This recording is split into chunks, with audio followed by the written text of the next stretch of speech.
On va commencer de parler des halakhot qui concernent la période du Homer. Ok? Donc la période du Homer, c'est une période qui démarre du lendemain du premier jour de Pessah et qui se termine à Shavuot. Ok? On va voir que cette période elle se divise en deux. Il y a la première période jusqu'à l'Akba Homer où on a certaines abstractions. Et après le Homer, où les choses au niveau de la halakha, elles sont un peu plus cool. Toute cette période-là, il faut comprendre pourquoi il y a cette période-là dans l'Am Israël. Alors, on a tous connu, on connaît tous, le Rabbi de Lubavitch, Baba Saleh, Rabbi David Abou Hatzera, Rav Ovadia Yosef, tous ces grands-là.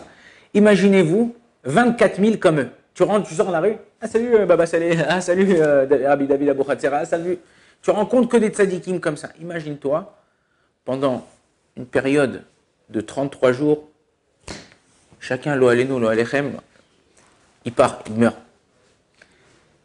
Aujourd'hui, on a des livres de chacun de ces Talmidei Chachamim. Et des nombreux écrits, des décisions au niveau de la halakha qu'on n'avait pas avant. Des choses par rapport à notre génération. Imaginez-vous 24 000 élèves qu'ils auraient écrit. On aurait pu avoir. Donc c'est en vérité un deuil pour le peuple d'Israël. Donc les Chachamim, ils ont institué un minag, une coutume, où pendant cette période, c'est une période, on va dire, de deuil. Au niveau de la Kabbalah, c'est pas du tout ça. Au niveau de la Kabbalah, cette période-là, elle se termine à Shavuot. C'est une période de din, une période de jugement. C'est pour ça qu'on ne se coupe pas les cheveux, parce que les cheveux, au niveau de la Kabbalah, c'est le din. On dit que le poil du cheveu, il est plein. Si tu prends un microscope, tu regardes le poil du cheveu, c'est un poil qui est plein.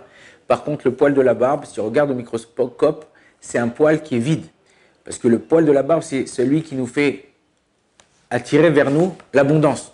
Alors que le poil du cheveu, c'est le din. C'est pour ça qu'au niveau de la halakha, on ne laisse pas les cheveux trop longs. Ok? Pour les tefilines, mais aussi par rapport à ça, d'attirer sur soi le jugement. Et pendant cette période-là, donc du Homer, étant donné qu'on a perdu 24 000 élèves de Rabbi Akiva, on essaye de se rappeler, de se commémorer cette période-là où on va essayer chacun de faire une petite chose, un pincement de cœur pour pouvoir se rappeler de ces gens-là. Comme aujourd'hui, c'est Yom HaZikaron, on se rappelle des soldats. Chaque soldat qui est parti, peu importe depuis que l'État d'Israël, même un peu avant l'indépendance, où on se rappelle de chaque soldat qui est parti, encore plus avec ce qu'on a vécu là, ces 2-3 dernières années, depuis Simchat Torah, le 7 octobre, tous ces gens qui sont partis, qui ont donné leur vie pour Am Israël, qui ont défendu de leur corps la frontière pour nous sauver à nous. C'est des gens qui habitaient là-bas, des gens qui étaient avec leur famille. Donc se rappeler de chacun, la même chose. Alors là, Bezrat Hashem, on se rappellera des années et des années de ces gens-là. Mais pareil pour les élèves de Rabbi Akiva, on se rappelle. On va voir les abstractions des lois au niveau de la halakha, ce qu'on a le droit de faire ou pas faire. Alors il y a ce qui est de tisporet. C'est quoi tisporet? C'est tout ce qui est couper les cheveux, couper la barbe. Ok? Il y a le fait de se marier, deuxième point. Fait de danser, écouter de la musique. Et quatrième point, au niveau des brachot shechanu, ce qu'on peut faire, ce qu'on ne peut pas faire, on va voir que les gens, et ça je le dis à chaque fois, mais c'est très très important. Souvent les gens qu'on nous appelle sur question arabe ou quoi, ils s'embrouillent au niveau de la halakha entre la période du Homer, c'est une période de minag d'Avelout, ça veut dire que c'est coutume d'Avelout, et la période des 3 semaines entre le 17 Tammuz et le 9 Av, c'est une période au niveau de din, au niveau de la halakha de Avelout. C'est-à-dire qu'il y a une différence entre le minag et au niveau de la halakha qui a été tranchée. Minag, on est beaucoup plus cool. C'est vrai que minag, en général, quand c'est un bon minag, c'est considéré comme une halakha. Mais, des fois, on peut être mekel, et ce qu'on va voir, on peut être plus cool au niveau d'un minag. Par contre, quand c'est une halakha, tu ne peux pas contourner la halakha. Si le lait et la viande, c'est interdit, tu peux dire, bon, je vais être un peu plus cool, aujourd'hui, je fais un jambon beurre. Ok? Non, tu ne peux pas faire ça. Pourquoi? C'est de la halakha. Mais quand c'est quelque chose qui est au niveau minag, alors on est en général un peu plus cool. On va voir que dans certains cas, pour la coupe des cheveux ou de la barbe, on peut des fois être un peu plus cool. Aussi, un des points, 5e point et dernier point, on se restreint pendant cette période, c'est acheter de nouvelles choses ou par exemple, passer dans une nouvelle maison. On va voir que même pour ça, pendant cette période, c'est pas comme à la période des 3 semaines, et à la période de 3 semaines aussi, là-bas, on va voir que plus on avance vers du 7 Tammuz vers Tisha B'Av, c'est plus chamour. Ok. Au niveau de se couper les cheveux, un homme, il n'a pas le droit de se couper aucun cheveu. C'est-à-dire, il ne doit pas s'arranger la nuque, pas se couper les pattes, pas se couper la barbe, pas se couper les cheveux. Une femme, elle pourrait, chez l'Ashkenazis, ils n'ont plus remarqué, elle ne se coupe pas les cheveux, mais une femme, elle pourrait se couper les cheveux, se faire les ongles, s'épiler, tout ça. Elle, une femme, elle a le droit. Un homme, c'est tout ce qu'on a décidé, tout ce que les Chachamim au niveau du minag, c'est par rapport aux hommes. Jusqu'à quand? Jusqu'à l'Ag Baomer. Alors il y a une différence entre Ashkenazim et Sfaradim. Les Sfaradim, on attend jusqu'à l'Ad. L'Ad, c'est l'Amed Dalet. Le jour de l'Ag Baomer, c'est l'Aïloula de. Le jour de les Sfaradim, le jour de l'Ag Baomer, on n'a pas le droit de se couper les cheveux. Nous, les Sfaradim, on attend d'après le Shulchan Aruch le lendemain, le Lad, l'Amed Dalet, au matin, pour pouvoir se couper les cheveux. Cette année, c'est un peu différent. Pourquoi? Parce que cette année, l'Ag Baomer, elle tombe un vendredi. Étant donné que le 34, Yem jour du Homer, où normalement, d'après les Sfaradim, on peut se couper les cheveux à partir du 34 au matin, c'est Shabbat. Pour le Gvod à Shabbat, pour l'honneur du Shabbat, on aura le droit de se couper les cheveux vendredi matin. Étant donné que c'est encore du Koach, la force d'un minag, si quelqu'un, par exemple, il voyage, si quelqu'un, il n'aura pas de coiffeur le vendredi, ok, il pourra se couper le jeudi soir. Exceptionnellement cette année, c'est ce sera le début du 33, donc il faudra faire attention au niveau de la halacha, comment faire pour pouvoir s'arranger pour au moins de se couper les cheveux vendredi pour pouvoir rentrer dans le Shabbat au niveau bien propre dans le Shabbat. Maintenant, comme je vous ai dit, au niveau de la Kabbalah, okay, ce n'est pas une question de deuil, c'est une question de din. Il y en a qui attendent ils ne se coupent pas les cheveux jusqu'à Shavuot. Ils attendent la veille de Shavuot, et la veille de Shavuot, ils se coupent les cheveux, l'irvod achag, pour enlever les dinim sur eux, d'enlever le jugement sur eux, et rentrer dans donc, le jour de Matan Torah, le jour où on a reçu la Torah au Mont Sinaï. Il y a toute une discussion au niveau de Rosh Chodesh. On vient de passer Rosh Chodesh hier. Il y en a qui disent qu'on a le droit de se couper les cheveux Rosh Chodesh hier. Il y en a qui disent qu'on n'a pas le droit. On a le droit ou pas le droit. On a un Shulchan Aruch, Baruch Hashem. Le Shulchan Aruch, dans le Siman Taf Tzadik Gimel, dans le Chod de tout ce qui est les Minagim du Homer, il dit que c'est pas parce que c'est Rosh Chodesh, on a une période de 33 jours. Tu ne fais pas là, bon, stop, et je fais une petite pause. Kit Kat, ouais, non, on ne fait pas de petite pause Kit Kat pendant le Homer. Homer, il commence, et on compte le Homer tous les jours. Homer, il commence, on a dit le lendemain de Pessah, jusqu'à l'Akba Homer au niveau de toutes ces restrictions. Donc, le Shulchan Aruch, c'est une erreur des gens qui disent qu'on puisse se couper les cheveux le Rosh Chodesh Iyar, Yom Ha'atzmaut, ou tous ces jours-là. Pourquoi? Je vous explique pourquoi. Et souvent, les gens, ils m'appellent, et c'est l'exemple que je leur donne. Chazve Shalom, Chazve Chaïla, pour personne du Ham Israël. On sait dans la Torah, le Chot Avelut, dans les Chot de deuil, dans le Shulchan Aruch Yoredea, à partir du chapitre 340 jusqu'à chapitre 403, là-bas, il y a toutes les lois de Avelut, comment on fait, comment on doit déchirer son vêtement, qu'est-ce qu'on doit faire pendant les 7 jours, qu'est-ce qu'on doit faire pendant les 30 jours, qu'est-ce qu'on doit faire pendant l'année, sur qui on porte le deuil.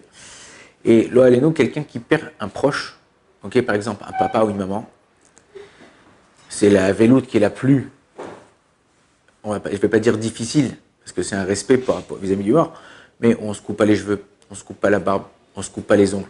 Contrairement à, pendant cette période où on est la période du Homer, on a le droit, même un homme, il aura le droit de se couper les ongles pendant le Homer. Le seul interdit, c'est la barbe et les cheveux. Au niveau des ongles, il n'y a aucun problème. Un endeuillé, pendant un mois, s'il a perdu son père ou sa mère, il n'a pas le droit ni de se couper les ongles, ni de se couper les cheveux, ni de se couper la barbe. Imaginez-vous qu'un endeuillé vient de vous voir et dit ouais, voilà, son père, il est mort il y a une semaine, il veut se couper les cheveux maintenant. Je pense qu'un endeuillé n'aura même pas l'esprit à ça, parce que sa peine, elle est grande. On dit, ouais, mais bon, d'accord, là, c'est le Homer, on n'a pas la connaissance de cette perte. Ben justement, de se comporter comme ça nous faut prendre un peu conscience de cette perte-là. Comme je vous ai dit, au niveau de la barbe, les cheveux, c'est un peu plus on a dit que c'était le jugement, donc c'est un peu plus hard. Mais au niveau de la barbe, si quelqu'un il travaille avec des non-juifs, et son travail, il est représentant, ou il doit vendre certaines choses dans un magasin, et son patron, il n'est pas d'accord, ou que ça fait sale, parce qu'il va présenter, on pourrait permettre, si vraiment ça lui pose un problème, c'est pas si, ah bah moi ça me dérange, mon patron ça le dérange, bon j'allais, je me rase là-bas. Non, calme-toi, respire un bon coup. Si ça te fait un problème au niveau de la parnassa, et que les gens, ils vont pas venir vers toi, tu vas repousser les gens, quoi. Je t'ai pas dit de pas te laver parce que c'est une mitzvah de la Torah de on doit se laver tous les jours, on doit sentir bon, on doit avoir bien être présenté, mais au niveau de l'esthétique, ça veut pas dire parce que si tu te laves bien et la barbe elle est bien arrangée, même si la barbe elle est un peu longue, ça dérange pas, ok, ça dérange pas. Maintenant, si au niveau du Homer, il y a des gens lorsqu'ils ont un problème de parnasse à cause de ça, on peut leur permettre tous les vendredis de se tailler la barbe un peu, de l'arranger pour pouvoir bien présenter et que, Shalom, ni on les vire ou ni ils perdent de l'argent au niveau de la parnassa. Mais quelqu'un qui a confiance en un Kadosh Baruch Hu en général, c'est pas 33 jours, c'est pas la fin du monde, surtout qu'on s'est bien coupé avant le Homer. Moi, c'est vrai qu'il y a des personnes chez qui ça pousse plus. Deuxième permission pour laquelle on pourrait toucher à la barbe, c'est aux cheveux. Là, on est même plus cool au niveau des cheveux. C'est au niveau médical. Il y a des gens avec lesquels, s'ils ont une barbe, ça leur fait de l'eczéma ou ça leur fait des boutons, mais pas des petits boutons une fois par-ci, une fois par-là. Ou, Chazvé Shalom, quelqu'un qui s'est ouvert la tête, et le médecin il est obligé de lui couper les cheveux, enfin il est obligé de le raser pour pouvoir le recoudre ou quoi que ce soit. Il n'y a pas de problème de faire ça. Il n'y a pas de problème de faire ça quand c'est au niveau médical. Ok, donc il faut bien faire attention de savoir, et pas les gens comme pour les jeunes. Il y a des gens qui vous appellent, bonjour Arabe, aujourd'hui c'est le jeûne, j'ai mal à la tête. Je dis, ouais, mais moi aussi j'ai mal à la tête. On a tous mal à la tête, on a tous pas. Moi je suis fatigué aujourd'hui. Alors, tu peux être fatigué, la Torah c'est une Torah de vie. Comme je le dis à chaque fois, la Torah c'est une Torah de vie. Est-ce que tu as mal à la tête jusqu'à t'allonger? Ou non, tu es au boulot, tu es en train de faire tes petits trucs, mais de temps en temps, truc. En vérité, tout est psychologique. Baruch Hashem, on a des réserves. Regardez, bon, peut-être que je donne trop cet exemple, mais tous les gens, tous nos frères et sœurs qui sont encore kidnappés à Gaza, vous croyez qu'ils mangent tous les jours à leur faim? Ouais, qu'ils mangent. Regardez ceux qu'ils ont rendus, comment c'est devenu des squelettes. C'est-à-dire que pense que c'est un jour. Alors, ok, si tu te sens pas bien, Bémet, il y a une mitzvah même de manger. Mais que se sentir pas bien, c'est d'avoir très mal à la tête au point de s'allonger. La même chose au niveau du Homer. Si vraiment ça te fait des boutons, si vraiment tu as des problèmes au niveau esthétique et tout ça, alors on pourrait permettre de se couper les cheveux ou de se raser. La même chose, quelqu'un qui a une Brit Mila, le père, le Sandak, le Moël, eux ils auront le droit de se couper les cheveux ou de se couper la barbe quand ils ont le jour de la Brit Mila ou la veille pour pouvoir se préparer. Un enfant qui fête sa bar mitzvah pendant le Homer. Et ils font une Seouda. Alors on ne fait pas de musique, puisqu'on a dit que la musique, on n'écoute pas de la musique, on peut écouter la musique a cappella, danser en chantant, ça pourrait être permis, mais quelqu'un qui est bar mitzvah, il pourrait lui avoir la permission de faire donc se couper les cheveux le jour de sa bar mitzvah, parce que le Zohar, Rabbi Shimon Bar Yochai, il rapporte que le jour où son fils Rabbi Eliezer, il a fait sa bar mitzvah, il a fait une grande fête, qui est la fête qu'on fait nous aujourd'hui de la bar mitzvah. C'est pas nouveau, c'est pas la nouvelle mode, non. Il a fait une grande fête parce que le jour de la bar mitzvah, le jour où le petit, il a vraiment ses 13 ans hébraïques, pas en français, enfin pas d'après le calendrier grégorien, mais le jour où il a sa bar mitzvah au niveau hébraïque, le Zohar HaKadosh, Rabbi Shimon Bar Yochai nous dévoile qu'il a une neshama yetera. HaKadosh Baruch Hu lui donne une neshama en plus qui va l'aider toute sa vie à grandir et à devenir ce qu'il va être. Donc c'est pour ça que ce jour-là, c'est un jour important à tel point que le jour de la bar mitzvah, le jour de son anniversaire hébraïque, dans la synagogue, en général, il met les tefilines ce jour-là, on ne fait pas tachanun, on ne fait pas supplication.